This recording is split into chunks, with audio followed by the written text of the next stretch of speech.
Welcome to Inside Fall River.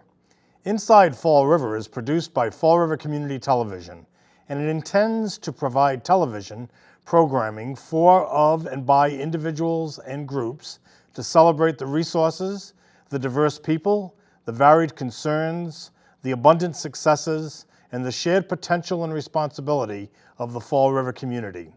I am Stephen Camara, and my co-host is Wendy Goff-Lipp. Together, we will bring you interviews with interesting people about interesting places and activities that are happening inside Fall River. If you or someone you know would like to be a guest on Inside Fall River, or if you have a group or topic that you would like to have discussed on Inside Fall River, contact me at Bristol Community College. Also, you may access Fall River Community Television on our website, on Facebook, or on Twitter. Enjoy Inside Fall River, and remember, your feedback to this program is welcomed and encouraged. Fall River Community Television is your community access television station, and it is committed to building community through communication. Thank you for supporting Fall River Community Television. Welcome to this edition of Inside Fall River.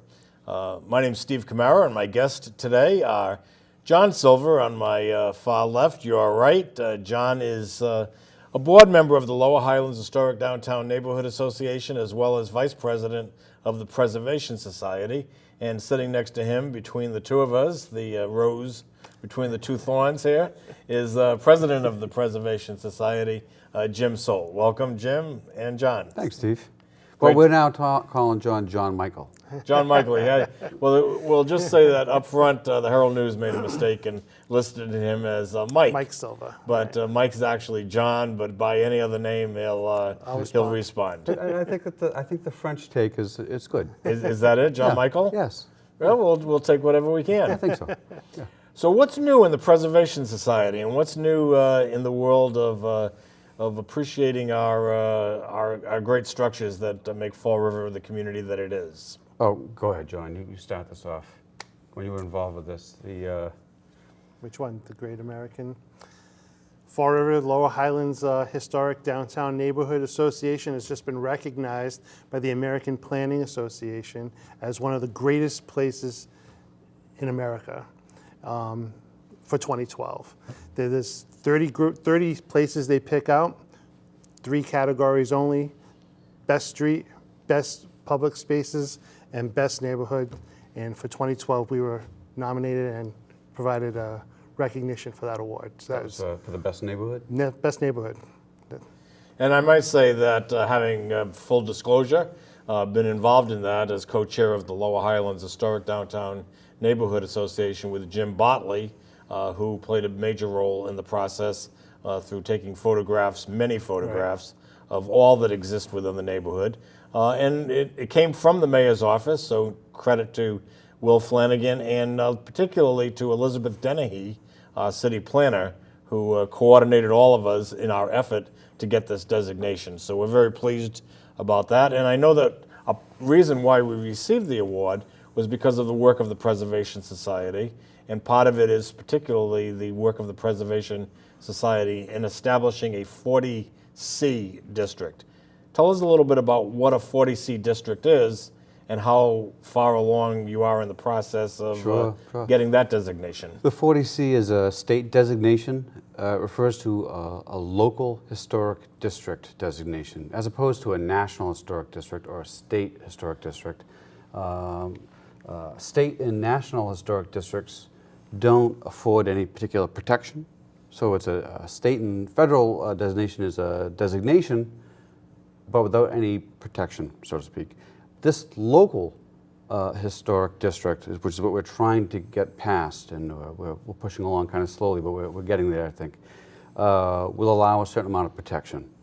And it's designated as local instead of state or federal because the ordinances that would be adopted are decided locally and not by the state or the federal government. Each community that adopts the 40C, they adopt which part of the ordinances they want. So I feel like I'm going on and on. It's a very long sentence. But the point is that when a community adopts a 40C, they can make it stringent or they can make it less stringent. For example, if someone wants to, if a community wants to decide what color they can paint their homes, the color of their homes, they can write that into the ordinances. We really don't want to do that. We want it to be less stringent. We want the basic premise of a 40C, the ordinance, the protection anyways, to be around maintaining the architectural styles without getting on to more minute details that other communities have adopted. And the geographic area that you're looking at is a geographic area where the people that live within this area are buying into or opting into wanting this. This is not going to Right. be something that's going to be imposed upon them. Right. To give just a brief history, years ago this was tried, and it was done on a larger basis, several blocks, and it didn't pass. And so one of the things that we did, we decided to focus initially on just 2 blocks, and we did it on an area that we had done a little testing through the property owners, and by far the majority of the property owners were for it. And so that's what we've decided, and we're hoping that if and when it does pass and gets adopted, that within time the community will see that it's good and that we're not overprotective and overstepping authority, and that we could expand it. Now, I understand that the area, so I'm sure the people that are watching us right now are probably saying, where is this 40C Am I in that district? district? I understand it to be north of Maple Street Right. as it crosses Rock Street. So for a landmark where the Fall River Historical Society is and the Carr Osborne House is, that's not part of the district, that side of the street. Correct. But north of where the Historical Society is, Right. on Rock Street, and then does it go down to June and up to High? Rock and High would be included. Just Rock and High? That's right. Okay. June would not be included, and then it would include Prospect Street, and then down to French. French, okay, so the area between Maple, then to Prospect, and to French, Yep. and just the 2 blocks of Rock Rock Street. Street and High Street. Right.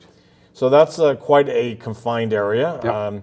I do remember when the old 40C district was being proposed, it lost by just 1 vote in the city council, and unfortunately, I must say that that vote could have been probably held on to had there been some strategic planning, but it just took that 1 vote to prevent it from happening then. But it's happening now, so you don't spend too much time dwelling in the past. We don't have to. But you look forward to what the future might bring. Let's talk also a little bit about what the Preservation Society does beyond this 40C district. The Preservation Society is a society of Fall River, so every neighborhood, in fact, is positively affected by history. Right. So let's talk a little bit about what you're doing in relation to the entire city. So, on a greater sense, we believe that all Fall River is historical. By far, any neighborhood you go into in the city is historical in nature. And of course, most people live in Fall River. It's probably even lost to them because you grow up and you live here, and every old house is an old house with a granite foundation, and becomes kind of second nature, and you take that for granted. But the point is, Fall River really is an incredibly historical and architecturally stimulating city, far more than many other places or most other places across the entire country. Really, it's just so much. Every street you go down, every block, wherever you are in the city, this is what you come across. And so those of us that created the Preservation Society, the idea was that if we could get that buzz going about our history in the city, that we could be part of the stimulus that changed the economy and helped along with the urban revitalization. Now, John, in your experience now as Vice President of the Preservation Society, I know that you have a program with plaques and getting those plaques throughout the city. Yep, we have a house plaque program. We go around, or people will nominate their homes. The house has to be 55 years and older, meet historic architectural patterns. We do the research, and then we'll go through the whole list and nominate X amount per year. and award the plaque to the homeowner. So there's actually two programs. One, that's the award program, which we grant so many plaques out every year, but we also sell the plaques, which is Part of a way of raising some money for the society. yeah, it's mostly pennies that we raise. But the point is, it's kind of like priming the pump, so to speak. We get the plaques go out, even if someone has purchased their own plaque. And it's one more plaque that when people drive down the street, they say, "Oh, geez, that is another historic house." And if someone in the community was interested in maybe getting a plaque for their home, living in any particular neighborhood within Fall River, how would they go about that? What kind of contact information do you have? They can go to our website, which is fallriverpreservation.org. We have a form on there that they can complete, or they can email the Preservation Society. Our email address is on the website, or they can call Jim or myself if they know us to. What are the phone numbers that might be able to be put out there for contact information? Sure, the 508-673-4841. Okay, and that connects to you? Yes, it's in our office, and I usually check the messages Okay, so a few that's times a week. Preservation Society number of That's right. 508-673-4841. That's right. And then the website, once again, is? fallriverpreservation.org. Okay, because we want to list that on the screen. And we're also listing and showing some of the great historic structures as we speak, so that people can get a sense of the great history that exists within our community. So here we are in the fall, getting into the winter season. I know that you've sponsored in the past some very interesting house tours. Right. Let's talk a little bit about those holiday house tours. Sure. Maybe one happening this year, but what has happened in the past? So annually in December, we have the Historic Holiday House Tour, and we usually combine that with the Historical Society's events that they have going, and we frequently bring in other cultural organizations like the Art Association, Lagoa, and the Lizzie Borden Bed and Breakfast. Durfee Lafayette. Lafayette Durfee House. And then on top of that, we usually have 4 or 5 private homes, all historical, which is kind of easy in a sense because all of our homes in the city are historical, but they're usually homes that have been done up very nicely. And that's really an awareness event. We collect money for the tickets, but it's an awareness event, and people come in, usually more than half the people are from out of town. And that's an Right. important factor to underscore, is that it really is an economic development tool that you've brought money into the community by offering these house tours, because as you stated, more than half of those who take the tours are from out of town. Right. And what people have liked about it is we don't have the same houses on the same year after year, so people are coming every year and seeing something different. So that's what's added a lot of popularity to our house tours as well. Great. And I guess one other factor that the Preservation Society has been known for is the Firefighters Museum. That's I'm right. not sure if I'm referring to it correctly by its right term. Fire Museum. Fire Museum. And let's talk a little bit about that as we Right. close down this segment. Kind of a dual project where we're working with that particular committee to create a fireman's museum, but also to home it in the Anawan number 6, which is the dual fire police station on North Main Street at the bottom of North Park. Right adjacent to, just north of the new Morton Middle School that's Right. under construction. Right, and that's an 1873 great Victorian structure. It had been the longest acting fire department, from what I understand, in the country for years, until it closed down several years ago. But would like to get a restoration preservation project on the building itself, and to couple that with the creation of the Fire Museum. Well, excellent. We've had a good session to at least talk a little bit about what's happening in the way of Fall River's Preservation Society. I think the work you do is appreciated by the entire community, and also, John, representing the Lower Highlands Historic Downtown Neighborhood Association, we congratulate that association along with the Preservation Society and along with the city for getting that neighborhood to be designated as a great place in America. So That's phenomenal. thanks, John and Jim, and thank you folks for tuning into this edition of Inside Fall River. Hi, I'm Wendy Garflip from United Neighbors, and welcome to Inside Fall River. My guest today is Terry Gaspard. Terry is a licensed clinical therapist and an instructor here at BCC, and the author of Love We Can Be Sure Of, Breaking the Legacy of Divorce. Welcome, Terry. Thank you. Nice to be here. So let's get right down to it. Love We Can Be Sure Of, Breaking the Legacy of Divorce. What does that mean? Well, being raised in a divorced family myself, I decided to do research about some of the long-term effects of divorce. Many people think people get over divorce quickly, and what I found through my 3 studies that I conducted here at BCC, that some of the effects of divorce do carry into adulthood. And divorce does tend to run in families, and one of the effects that I've been studying is that people tend to fear commitment, and women definitely have a tendency to do that when they're born in divorced families, or they have difficulty with love, trust, or intimacy. So let me get this straight. What you're saying is that if you come from a family where there is divorce, the chances of you being divorced is higher? Definitely. And that also impacts on the way you relate to people? Yes. Okay, can you tell me a little bit more about some of these things that you've discovered? Sure.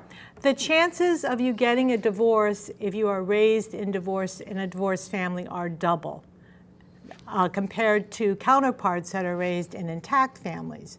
Now, a lot of people speculate about that, and there's a lot of stuff on the internet about divorce being, contagious and that kind of thing. Personally, I think it has a lot to do with the fact that you see divorce as a possible solution or option to problems in your marriage because that's what you grew up with. And also, you may not have learned different coping mechanisms to deal with resolving conflict because you didn't see both of your parents living in the same home over the long run. So is there a way to break this cycle? Well, my 7 pathways of helping people achieve success and restoring their faith and love are definitely a very positive way to do that. And the first one is to, as an adult, get in touch with your childhood and actually interview your parents and other family members and get more information, because many of us, including myself, kind of put those things behind us. We think that it didn't really impact us. Revisit the past, but then move on from the past, forgive people for whatever part they played in that experience. And the third pathway has to do with your self-esteem, try to get at the root of any self-esteem issues you have. And the fourth one is to get in touch with any leftover issues you might have with your parents. Often there's one parent that leaves, for an example, and you might need to do some work on that, either by writing a letter or possibly seeing a therapist to work on that. Then you have to work on trust issues. In the 3 studies I conducted at BCC, trust was one of the most prominent issues that came up, particularly for daughters of divorce. And they tend to have mistrust about whether or not their relationships are going to last. And it tends to play itself out with blowing issues out of proportion, overreacting to situations, and really questioning your partner a lot, which doesn't lead to intimacy. Right. And doesn't help for people to communicate in very positive ways. So let me ask you something. A lot of times when people have traumatic things happen in their life, people say, just move forward. Sure. Let the past be the past and move forward. But you seem to be saying that you have to embrace the past or come to terms with Yes. it. So tell me a little bit more about how you feel. Well, it's really a combination of those two. I think in order to get over it, I do think you have to revisit it and really understand. Many of us don't have accurate information about what happened in our families. And part of that is that the way divorce is handled in families isn't always in a very good way for kids to really kind of put the pieces together. Some people don't really sit down with their children and explain why they're getting a divorce. Particularly women tend to blame themselves if their father leaves, for instance, and feel that maybe they should have done something differently. So, being a little bit of a detective and finding out a little bit more about your past can help you to let go of it. What are some of the solutions you see for families to recover from divorce and not pass it on throughout the families? Well, I think what you have to have is a mindset of acceptance and realizing you don't have to define yourself by the divorce experience. You can either try to project a positive image of love and intimacy and commitment. That's one very strong way to do it, and that is one of our pathways. So you have to really realize that not all relationships are meant to last. On the other hand, many are. So help your children understand that jumping into a relationship quickly is not a good way to have a long-lasting commitment. Take time, encourage your children to take time to get to know dating someone over a longer period of time, get to know their partners, try to model healthy communication styles for them. Definitely don't badmouth your ex, and try to keep conflict minimal.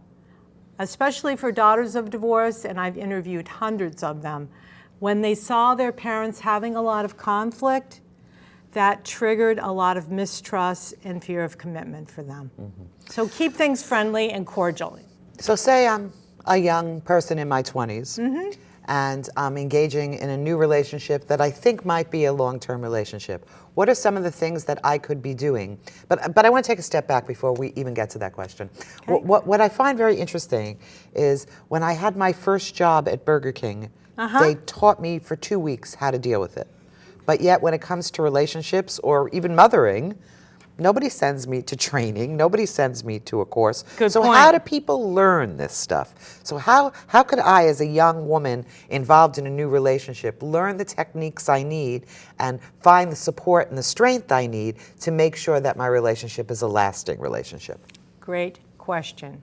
There is a lot of information over the internet. We do have our own website. My daughter and I, who's 26, wrote our book together, and we have a resources page. You can go on there, you can look at other websites, you can look for books on there that teach about intimacy, teach about picking the right partner for you, paying attention to red flags, those kinds of articles and books are on there. Our book offers a lot of solutions for the things that you're talking about. So I think, first of all, awareness is really key, as with any issue, and trying to get more information and sort of, acknowledging the fact that, okay, I do really have more divorce proneness, I have more risks, so I need to work on these issues. I know myself, we never really talked about it much in our family. Although divorce does run in my families, it wasn't openly discussed. Well, we have to pay attention to this or that. So I was a person who suffered from the sleeper effect, which is a phenomenon that was coined by Judith Wallerstein, one of the most famous divorce researchers. And that basically means you have a delayed reaction to your parents' divorce because it isn't openly talked about. And so 5, 10, 15 years later, you start having residual effects and feeling mistrust or fear of intimacy and don't really make that connection. It's interesting. When I was growing up, when I was in my teens, I had a cousin, and all of a sudden, she's probably 15, 20 years older than I was, and she started to come to family events by herself. And nobody talked about it, nobody said anything about it. And only years later did I find out that they were divorced, that she and her husband had gotten a divorce. And it was something that my family didn't talk about. They wouldn't even say that Cousin Florence was divorced. Sure. They would just say, oh, he's not available, or she's coming by herself. So do you think that attitude still exists, or do you think that's changed in our society? The stigma that you're talking about, Wendy, does still exist. I know we think in the 21st century we're so enlightened. There have been improvements, but I think our culture tends to minimize divorce on the one hand and have this idea that relationships are disposable. And then on the other hand, there is some shame, there's some feelings of, well, I'm to blame if I have a failed marriage. And what I talk about in my book and also on the website is more of a non-blameful view. Not to blame yourself necessarily or even your partner, but to say the relationship failed or didn't work out. So yes, we've come a little ways with that, but people don't, even in this day and age, talk too much about, what I would consider a more healthy, positive view that all relationships are not meant to last. I certainly think people should try to work it out, especially if they have children. And often people get divorced in the first 5 years of marriage. In fact, that's the most common time that people split up, is in the first 5 years. So I recommend people stay together at least 10 years to see if they can work through the 7-year itch and work through some of their problems. So if you're feeling you have the 7-year itch, what's the first thing you should do? I think you should really sit down with your partner and try to come to an agreement that you could benefit from some time together. A lot of times couples don't take enough time to spend time away from their kids, away from their household responsibilities, recharge your batteries. Try to have, at least 15, 20 minutes a day to check in with one another. Maybe watch videos, go on the internet. There's a lot of good information available through YouTube and different sources like that if you're not readers. And then, of course, there are couples counselors available who can help you to try to identify some of the communication patterns, and we all get into negative patterns at times, that could possibly be worked on to help you get back on track with your marriage. I can see how easy it is to sort of slip away from having a relationship with your partner.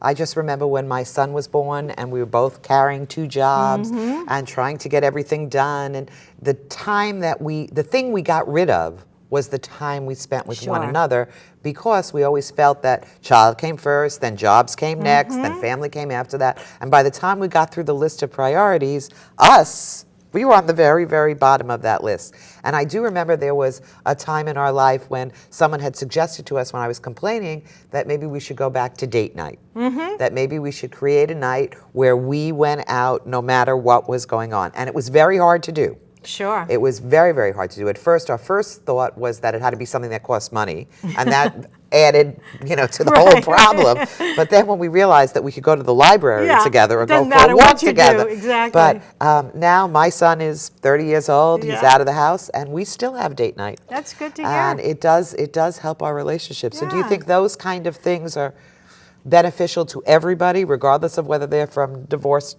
homes or not? For everyone. Some of the solutions that we offer on our website, and by the way, we have free bi-weekly blogs and a newsletter that goes out over the internet to folks, are those kinds of things that, they can help anyone, but they're particularly helpful to daughters of divorce. Men from divorced families, they're not much at risk because for whatever reason, they're better able to put it behind them. But those kinds of suggestions are helpful for all of us.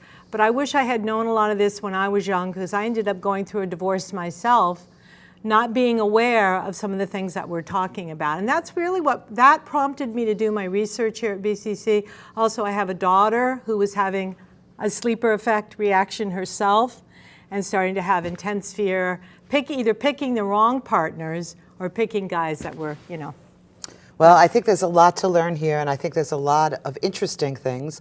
I think that we work very hard at some things, and maybe we should work a little bit harder at our relationships. So I thank you, Terry Gaspar, author of Love We Can Be Sure Of, Breaking the Legacy of Divorce. I'm Wendy Garflip, and this is Inside Fall River.